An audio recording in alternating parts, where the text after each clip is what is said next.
Lê. Nós estamos dando aquele leio, vamos na segunda parte, não é? Da nossa paz na Bósnia, mas para isso a gente tem que entender um pouco situações aí que aconteceram antes. E nós vamos ver por que a região dos Balcãs, ela é considerada, isso aqui é o termo que é muito utilizado, os Balcãs são considerados o chamado nó geopolítico, velho. Então entenda bem isto aqui. Você tem influências e influências dentro desse processo da Bósnia. Da Bósnia não, dos Balcãs, da Iugoslávia, desculpem. Então, pensemos aqui. Esta influência de letra A, esta influência de letra B e esta influência aqui, que eu vou colocar aqui, de letra C. Lembrando a vocês que essa parcela também aí do território já ficou sob domínio de turcos otomanos, etc e tal. Sou professor de história, quando estiver discorrendo sobre a formação dos povos da Iugoslávia, ele vai falar sobre isso na história, né? Na história medieval, aquela coisa toda. Mais história antiga e medieval. Mas é o seguinte, filhão. Repare por que é um nó geopolítico os Balcãs. É uma região que você é atravessado aqui pelo famoso os Alpes Dináricos. Se eu não me engano, era o próprio Marx que falava que não podia vir nada de bom lá daquela região dos Balcãs. Se ele não falou, ele pensou, se não pensou, escreveram para ele. Então os povos dos Balcãs não eram muito bem vistos, tá? Você tem a cordilheira lá que é os Alpes Dináricos e Balcãs. Alpes Dináricos em homenagem ao deus do trovão, Thor Donar, por isso Alpes Dináricos. Um relevo recente, desfiladeiros, difícil. Tanto é difícil que os Estados Unidos e a OTAN ficaram temerosos quando atacaram em 1999 a Sérvia, que a Sérvia fizesse uma guerra de montanha, ou seja, se imiscuísse dentro das montanhas, se escondesse ou miseasse, desculpem, dentro das montanhas, porque seria difícil combater um inimigo que conhece bem o terreno. Repare bem. Então aqui nós temos, vou apagar esse 18, esse 19, depois eu falo. Nós temos aqui o Império Russo, a influência do Império Russo principalmente na Sérvia. Os sérvios sempre foram aliados dos russos. E o Império Russo, você sabe, a religião, catolicismo ortodoxos.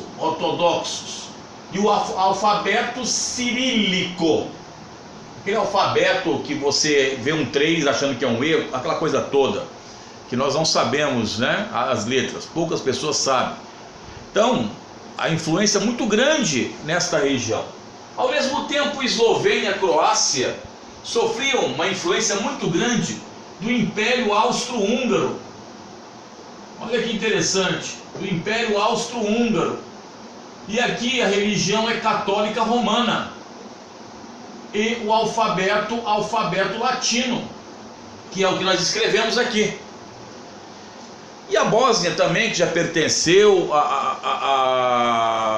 ao Império Turco Otomano, ela tinha uma comunidade muito grande de muçulmanos, tanto é que são bósnios muçulmanos. E quando entrarmos no terceiro vídeo, que vamos mostrar como Tito conseguiu governar aquela situação em paz, nós temos ainda de certa forma uma influência do Império Turco Otomano. E a religião muçulmana, meu filho. Repare bem que num pequeno pedaço territorial você tem confluências de diversas religiões, línguas, não é? Então veja bem como que isso aqui é um nó geopolítico. Aqui eu coloquei que em 1463 a Bósnia foi anexada pelo Império Turco Otomano. Proferiu então, acabou ficando com a religião muçulmana, mas ficou com também comunidades fortes de católicos, romanos e ortodoxos. Tanto é que os bósnios sérvios são ortodoxos. Aí em 1878 ela entra pela tutela do Império Austro-Húngaro, que isso será formalizado em 1908. E a Bósnia será, veja bem, é na Bósnia, aqui nesta cidade aqui, Sarajevo, cidade que ficou conhecida como sendo o epicentro, aonde surge a Primeira Guerra Mundial. Assassinato por radicais sérvios de Francisco Ferdinando, que era o herdeiro do trono do Império Austro-Húngaro ou do trono da Áustria. Isso, logicamente, seu professor de história irá adentrar nessa matéria. Não é? Nós apenas falamos para não ficar uma coisa pelada, uma coisa assim jogada. E aí começa a Primeira Guerra Mundial. E o seu professor falará com vagar, com minudência, porque existem várias situações da Primeira Guerra Mundial. E aqui não é aula de Primeira Guerra Mundial, se você não se tocou ainda. E aí, filhão, aí sim eu coloquei duas datas ali e vou explicar a nuance que existe por trás disso. 1918. Repare bem, em 1918, repare, vai ocorrer então a criação de um reino, uma monarquia, um reino chamado Reino dos, olha bem o nome, sérvios, croatas e eslovenos. Primeira pergunta, por que sérvio na frente? Porque apoiado pela Rússia, de certa forma, entre aspas, ganhou a Primeira Guerra Mundial. O Império Austro-Húngaro perde. Croatas e eslovenos, tá? E os bósnios, cadê? Tinha que ter sérvios, croatas, eslovenos, bósnios, montenegrinos, macedônios, mas só tinha sérvios, croatas e eslovenos. Cadê os bósnios? Lembra-se que eu falei da influência do Império Turco-Otomano? Então, qual foi uma das consequências da Primeira Guerra Mundial? O fim do Império Turco-Otomano. Então, para que eu vou colocar Bósnia aqui para relembrar a religião muçulmana? Corta-se a Bósnia. Já naquele momento, já havia isso. E vai nascer então desse processo aí, que você ouve falar muito, você tem uma disputa muito grande ali, o ideal da grande Sérvia. O que significa isso, professor? Significa que a Sérvia sempre quis impor a sua cultura, religião, não é? Dentro desta área aqui. Tanto é que em 1929 nós temos a República, aí fica a República da Iugoslávia, Eslavos do Sul. Entretanto, os principais cargos dessa república estavam a cargo de quem? Dos sérvios, não dos croatas e dos eslovenos, e sim dos sérvios. Então o ideal da grande Sérvia, que batia de frente também com quem? Quem é o inimigo, o adversário da Sérvia? Versus o ideal da grande Croácia. Na realidade, grande parcela dos conflitos que existem aqui é o ideal desses dois povos quererem fazer predominar em sua cultura e língua naquela situação. E aí vai começar a Segunda Guerra Mundial. Eu vou dar uma paradinha Louco Abreu para depois falarmos rapidamente aí.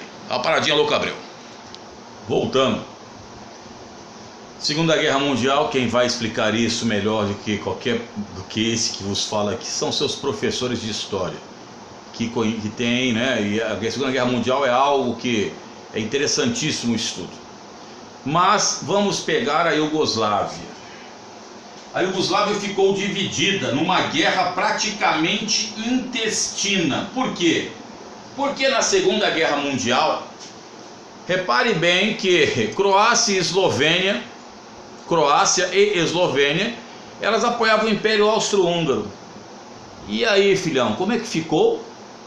Apoiavam quem? O nazismo. Muitas vezes, apesar do Tito não apoiar, vamos ver isso depois. Sérvia, aliada da Rússia.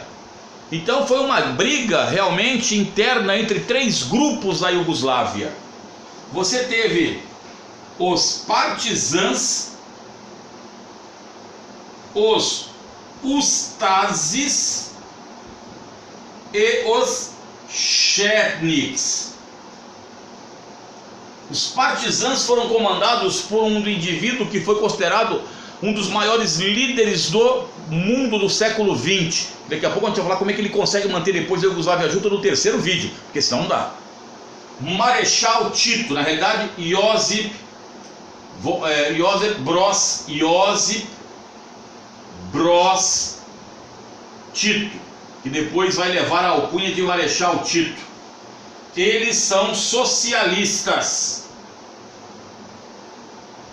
Os Ustases, por sua vez, vão se aliar a quem? Aos nazistas, são aliados dos nazistas. E os Chetniks querem o retorno da monarquia. Os partisãs, liderados por Tito, vencerão a guerra. E os professores de história falarão depois das alianças feitas. Agora, uma pergunta que muitas vezes cai em prova e você não sabe. Por que a Iugoslávia e a Albânia, que era considerado um país mais fechado do planeta, até pouco tempo atrás, eles eram, entre aspas, independentes em relação à União Soviética? Por dois motivos simples, meu filho. A Albânia, ela expulsou os fascistas do seu território sem auxílio do exército soviético. E o Marechal Tito, ele consegue sufocar tudo isso, vencer ali, praticamente sem auxílio soviético. Então Tito era independente em relação a tudo aquilo. E o Tito era tão importante dentro do contexto que o povo falava, quando se referia a alguém, falava assim: o sérvio Petkovic, jogador do Vasco e Flamengo, era sérvio. O sérvio Petkovic, o esloveno, sei lá, não, Modric não é esloveno, qualquer esloveno, Erivan Ximenes, o croata, professor Ramonzovski, o macedônio Raulov, sei lá que diabo que vai colocar o nome do cara. Mas sempre tinha o quê? Tinha o gentílico, a nacionalidade antes. Tito não. Tito era um herói nacional. Então ninguém falava o croata Tito, era Tito, Marechal Tito. E na próxima aula nós vamos ver como é que o Marechal Tito conseguiu manter-se no poder durante 35 anos e manteve a Iugoslávia na ponta de lança lá do leste europeu. Conosco, fião, tamo junto já, Elvis.